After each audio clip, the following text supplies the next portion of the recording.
Всем привет, друзья! Ролики подобного формата набирают не так и много просмотров, что печально. Однако я продолжу делать разборы, ведь такой контент действительно нужен для ньюфагов. Вас же попрошу активнее делиться видео с соклановцами и друзьями. Вам это ничего не стоит, а меня же мотивирует выпускать ролики чаще. А также не поленитесь и поставьте лайк сразу. Спасибо. Так, в сторону предисловия. Вернемся к теме ролика. Что там у нас? О, многострадальный UDM. Почему многострадальный? Да потому что меня засыпали фри-то-плейщики своим объективным мнением, что он никакой. Нельзя же такое оставлять в стороне. Ведь выходит по логике таких людей, что донатеры играли и им было нормально, а как пушка стала за голду, то ее сразу понерфили. Ну, давайте выяснять, правда это или нет.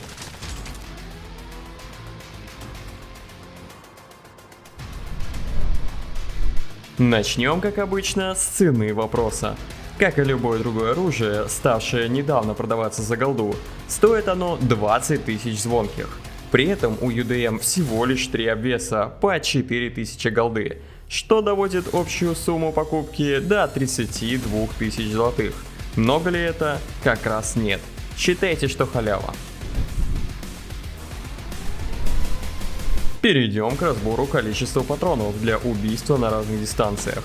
Здесь мы получаем довольно позитивные результаты. Вдаль он, конечно, не выглядит интересным, но это обманчивое впечатление, ведь для автомата с такой дальностью стрельбы это вполне достойный результат.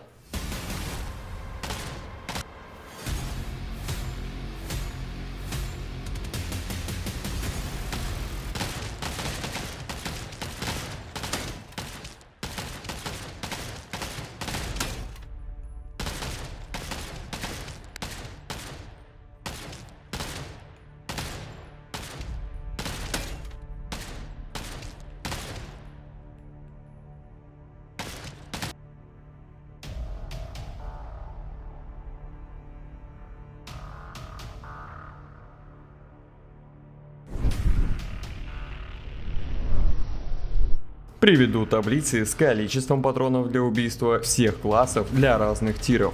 Скриньте, если вам это показалось полезным.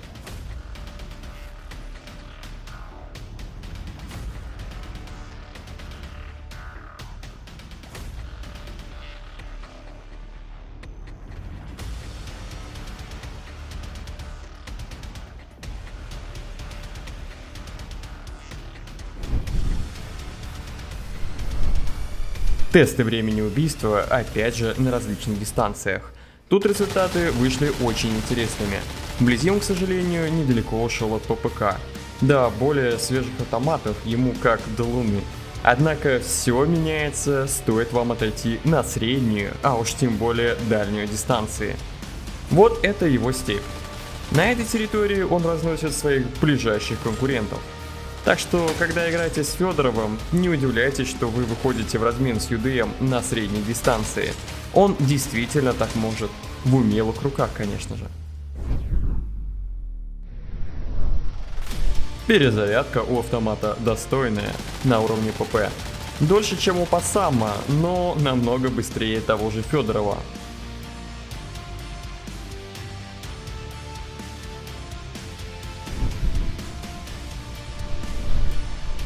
Поговорим о кучности стрельбы. Результат меня, скажем, прямо удивил. Даже переделывал заново, но результат опять вышел плюс-минус такой же. Вблизи мы имеем прекраснейшую точность. На средней дистанции она по-прежнему хороша, а вот на дальней это просто среднячок. Даже хуже, чем по ПК. Однако, как мы выяснили ранее, именно на средней и дальней он наиболее эффективен. Отсюда простой вывод, отдачу нужно контролировать внимательно.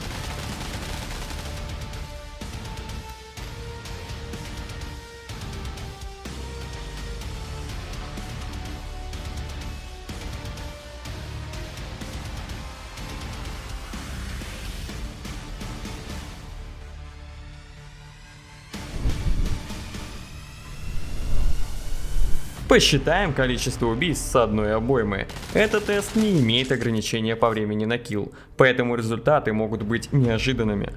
Применяйте их скорее для КБ режимов, где есть возможность действительно выиграть время за счет укрытий. Результаты вы увидите на экране слева. Дробные значения в них – примерное нанесение урона по остатку брони. Оно может быть как в плюс, так и в минус вам во время боя. Да, я не показал вам такой же тест с ППК. В будущем исправлюсь, но могу спойлернуть уже сейчас. ППК показал себя одним из лучших в этом тесте.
Скины на UDM воистину прекрасные. Устрашающе выглядящая кость, загадочный египетский мотив, а также патриотичный для янков в цвета флага страны.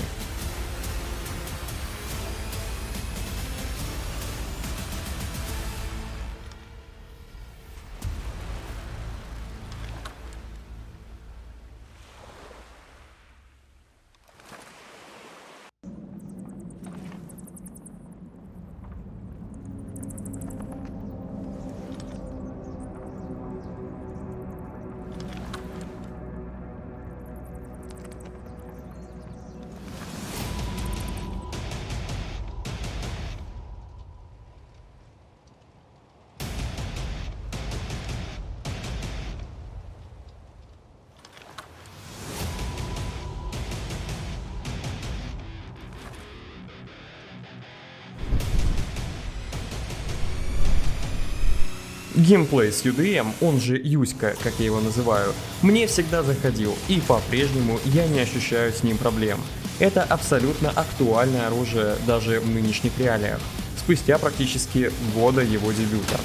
На первом месте держаться трудно, с кардами вам это вряд ли позволят, но и сильно унывать вам не придется. В призовые места попасть реально, на более средних уровнях так и подавно. Отдача у него не слабая, компенсировать ее подтягиванием ствола вниз приходится усердно. Патронов хватает за глаза, да и перезарядка быстрая, в бою никак не напрягает.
Думаю, проведенных тестов достаточно, чтобы сделать неутешительный вывод о произрастании рук недовольных. Юська все еще актуальна, а за счет малого количества обвесов, а соответственно низкой стоимости, рекомендована к покупке новичкам, дошедшим до возможности ее приобретения. Вполне сбалансированный автомат с очень красивыми скинами.